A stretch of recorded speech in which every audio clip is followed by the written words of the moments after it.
Donald Trump की inauguration ceremony complete हो चुकी है। वो 47th प्रेसिडेंट ऑफ यूएसए बन चुके हैं और पहले दिन ही उन्होंने कई सारे एग्जीक्यूटिव ऑर्डर साइन भी किए, जिसमें एक बड़ा इंपॉर्टेंट प्रोविजन रहा कि डोनाल्ड ट्रंप और उनकी एडमिनिस्ट्रेशन यूएस में बर्थ राइट सिटीजनशिप को रिजेक्ट करना चाहती है या कैंसिल करना चाहती है। अब यदि डोनाल्ड ट्रंप ने बर्थ राइट सिटीजनशिप को कैंसिल कर दिया तो इसका इंपैक्ट इंडियंस पर क्या पड़ेगा, और क्या वाकई डोनाल्ड ट्रंप के लिए इतना आसान होगा कि वो यूएस में बर्थ राइट सिटीजनशिप को रिजेक्ट कर दें या कैंसिल कर दें, क्योंकि ये प्रोविजन यूएस में साल 1868 से चलता चला आ रहा है। तो इन्हीं सब पहलुओं पर आज हम बात करेंगे इस एक वीडियो में। नमस्कार दोस्तों, मेरा नाम Rishabh Singh and you are watching current affairs part by 247। इसी तरीके के न्यूज एनालिसिस अपडेट आपको चैनल पर मिलती है, तो चैनल को सब्सक्राइब जरूर कर लीजिएगा।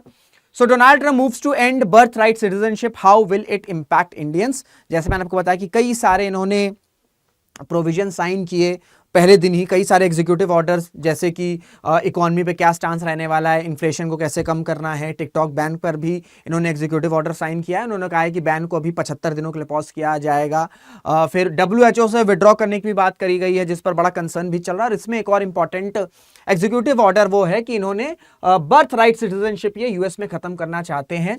जो एग्जीक्यूटिव ऑर्डर साइन किया है ट्रंप ने, वो ये कहता है कि child born in the US to gain citizenship, कोई भी बच्चा अगर यूएस में पैदा होता है तो उसके लिए कम से कम 2 पेरेंट्स में से एक पेरेंट तो परमानेंट रेसिडेंट यूएस का होना चाहिए। अगर ऐसा नहीं है तो फिर एक पेरेंट कम से कम यूएस मिलिट्री में होना चाहिए। At least 1 parent must be a US citizen, a legal permanent resident और a member of the US military. Federal government जो है यूएस की, जो फेडरल ट्रंप की जो गवर्नमेंट है, वो ऑटोमेटिक सिटीजनशिप को अलाउ नहीं करेगी, क्योंकि इनका स्टांस ये रहा है, इनका स्टांस डोनाल्ड ट्रंप का ये रहा है कि ये जो ऑटोमेटिक या जो बर्थ राइट, यूएस में जो बर्थ राइट सिटीजनशिप है, इसको जो इमिग्रेंट्स हैं वो काफी एक्सप्लॉइट करना चाहते हैं। इस वजह से डोनाल्ड ट्रंप इस प्रोविजन को खत्म करना चाहते हैं। अब बर्थ राइट सिटीजनशिप क्या होता है भाई, आप नाम से आपको समझ में आ रहा है कि कोई भी व्यक्ति अगर यूएस में पैदा हो रहा है तो उसको ऑटोमेटिक सिटीजनशिप यूएस की दे दी जाती है। और ये जो प्रोविजन है ये साल 1868 में शुरू हुआ था। जैसे ही अमेरिका में 1865 में अमेरिकन सिविल वॉर खत्म हुआ था, उसके ठीक बाद जो है इस प्रोविजन को ऐड किया गया था कॉन्स्टिट्यूशन में, बर्थ राइट सिटीजनशिप। और ये जो अमेंडमेंट है वो ये कहता है कि ऑल पर्सन्स बोर्न और naturalised in United States of America and subject to the jurisdiction thereof are citizens of the United States and of the state wherein they resided. तो सिंपल यही बात है कि यूएस में फिलहाल ये provision है कि कोई भी व्यक्ति अगर यूएस में पैदा हो रहा है तो उसको यूएस की सिटीजनशिप मिल जाएगी, इररिस्पेक्टिव ऑफ कि उनके पेरेंट्स इमिग्रेंट्स हैं, परमानेंट रेसिडेंट हैं। ये सारी चीजें नहीं चेक की जाती हैं, सिर्फ और सिर्फ अगर कोई भी व्यक्ति बॉर्न हुआ है यूएस में तो उसको सिटीजनशिप मिल जाएगी। इसी वजह से डोनाल्ड ट्रंप जो है वो इस चीज को रिजेक्ट करना चाहते हैं या कैंसिल करना चाहते हैं। डोनाल्ड ट्रंप का ये कहना है कि जो कंट्रीज में, जिन कंट्रीज से लार्ज नंबर ऑफ इमिग्रेंट्स आते हैं, और उन्होंने नाम भी लिया इंटरव्यू में, इन्होंने बोला है कि स्पेशली इंडिया और चाइना, ये लोग क्या करते हैं कि ये लोग इस प्रोविजन को एक्सप्लॉइट करते हैं। ठीक है, एक्सप्लॉइट करते हैं।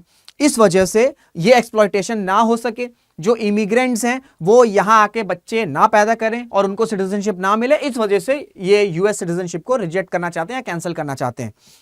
और इन्होंने स्टेटमेंट ये भी दिया एक इंटरव्यू में कि उनको बड़ा बुरा लगता है, डोनाल्ड ट्रंप को बड़ा बुरा लगता है कि वो किसी की फैमिली ब्रेक करें। इस वजह से उनका ये कहना है कि फैमिली ब्रेक ना हो, इस वजह से पूरी की पूरी फैमिली को ही यूएस से जो है बाहर निकाल दिया जाए।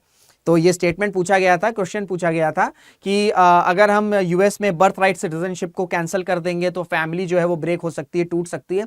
तो इस पर डोनाल्ड ट्रंप ने कहा था कि मुझे बहुत बुरा लगता है कि किसी की भी फैमिली ब्रेक हो, टूटे। इसी वजह से किसी की फैमिली ना टूटे, उसका सिंपल सोल्यूशन है कि उस फैमिली में जितने भी लोग हैं उन सबको यूएस से बाहर भेज दिया जाए और जो भी उनका रेसिडेंट कंट्री वो वहां पर वापस चले जाएं। तो इस तरीके से टफ स्टांस रख रहे हैं। इसी वजह से तो जो एक हाइप बनी हुई है कि डोनाल्ड ट्रंप जब आएंगे तो कई सारे चेंजेस ला सकते हैं, और उन्होंने पहले दिन इस तरीके के इशारे कर भी दिए हैं। चाहे हम WHO से पुल आउट की बात कर लें, टिकटॉक के बैन की बात कर लें, यूएस मैक्सिको बॉर्डर पर इमरजेंसी डिक्लेयर कर दी है, यूएस ट्रूप्स वहां भेजेंगे। तो इस तरीके की जो चीजें हो रही हैं वो पहले दिन ही हमें देखने को मिल गई हैं।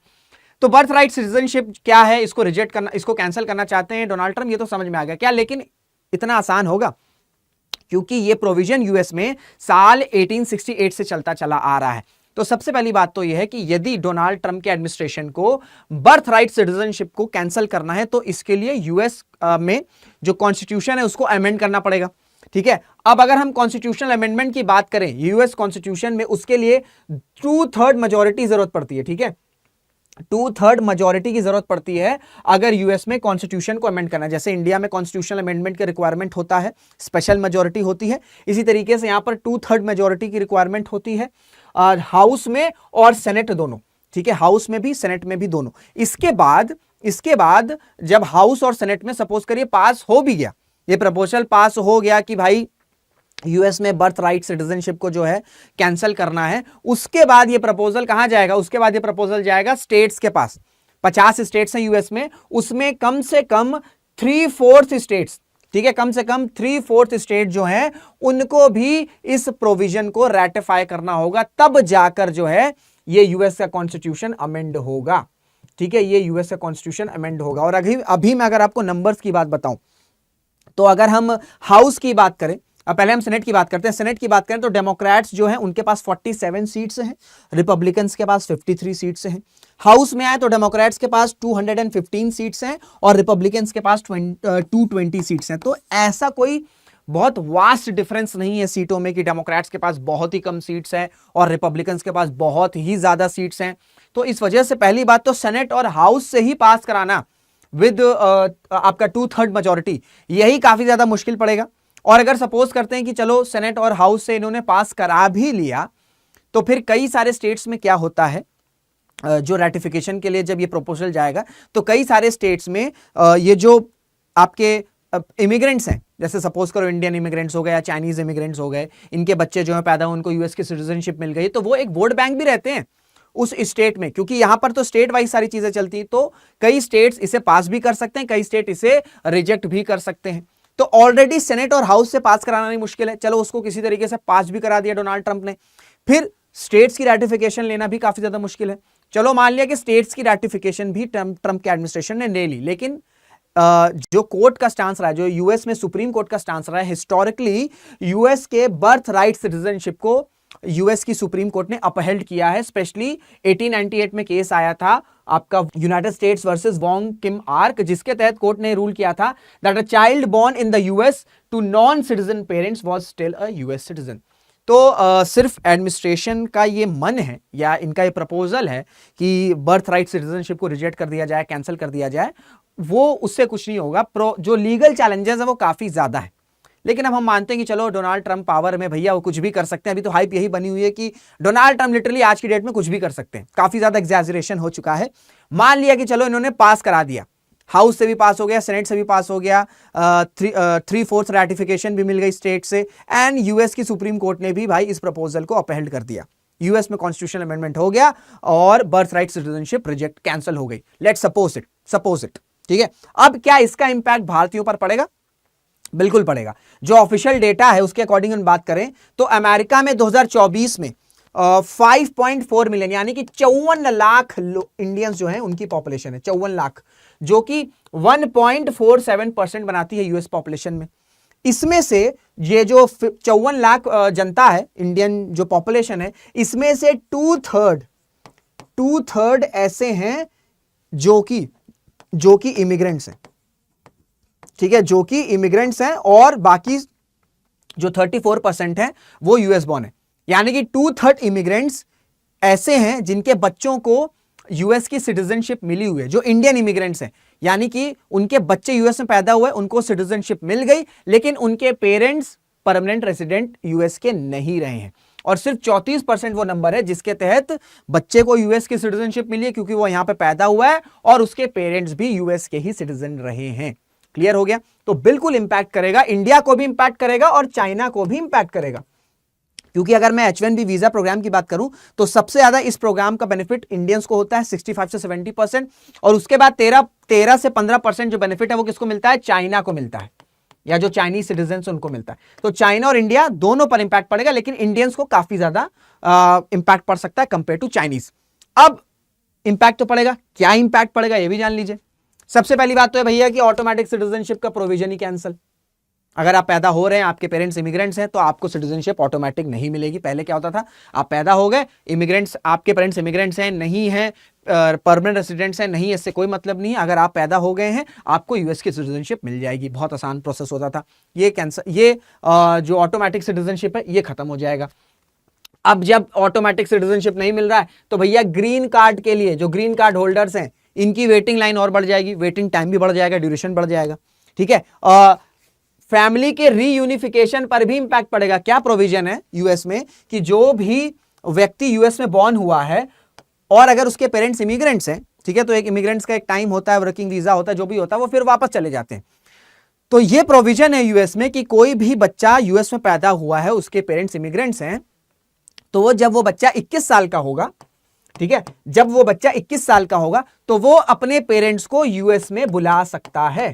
अभी ये प्रोविजन चल रहा है।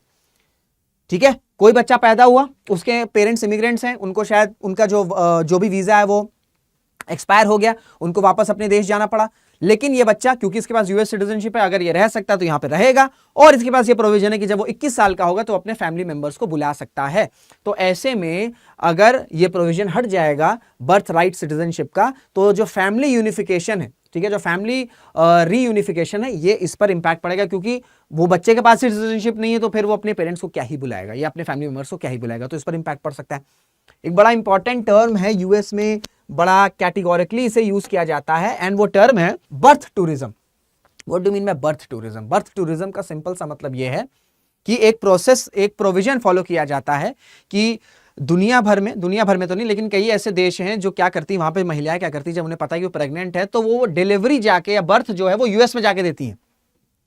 ठीक है, भले ही उनके पास यूएस की सिटीजनशिप नहीं है, लेकिन वो यूएस में जाके डिलीवरी करती। क्यों? क्योंकि उनको पता है कि यदि उनका बच्चा यूएस में पैदा होगा तो ऑटोमेटिक ही उस बच्चे को यूएस की सिटीजनशिप मिल जाएगी, ऑटोमेटिक ही यूएस की सिटीजनशिप मिल जाएगी। तो इस बर्थ टूरिज्म, ये जो बर्थ टूरिज्म है, इस पर भी काफी बड़े लेवल पर इंपैक्ट आ सकता है। और फिर जो इंडियन स्टूडेंट्स हैं, इनकी कॉम्प्लिकेशंस बढ़ सकती है। ऑब्वियसली बात है, अगर कोई बच्चा पैदा हुआ है, उसके पेरेंट्स वर्किंग वीजा पर हैं, इमिग्रेंट्स हैं, और वो नहीं एक्सटेंड हो रहा है, तो ऐसे में कॉम्प्लिकेशंस बढ़ जाती। क्योंकि अगर हम यूएस में टेक्नोलॉजी और इंजीनियरिंग में बात करें तो सबसे ज्यादा जो नंबर है वो कौन बनाते हैं? वो इंडियंस बनाते हैं। तो ये कुछ ऐसे प्रोविजंस हैं या कुछ ऐसे सेगमेंट्स हैं जो कि इंपैक्ट इंडियंस को करेंगे यदि यूएस में birth right citizenship Trump administration successfully pass कर लेती है। तो ये था पूरा वीडियो। आई होप आपको सारी चीजें क्लियर हो गई होंगी। वीडियो अगर अच्छी लगी तो उसे शेयर जरूर करेगा, सो दैट ज्यादा से ज्यादा लोगों को पता चल सके कि ट्रंप इस तरीके का कुछ प्लान कर रहे हैं जिसमें यूएस में बर्थ राइट सिटीजनशिप को कैंसिल किया जा सकता है। हालांकि लीगल चैलेंजेस हैं, लेकिन अभी जो हाइप बनी है ट्रंप का वो ये है कि वो कुछ भी कर सकते हैं। तो लेट्स सी वो कुछ भी कर सकते हैं या नहीं कर सकते हैं। तो इसी के साथ वीडियो को एंड करते हैं। शेयर जरूर करेगा, लाइक जरूर करेगा, कॉमेंट्स भी जरूर से करिएगा। मुलाकात करेंगे आपसे अगले वीडियो में। जय हिंद, जय भारत।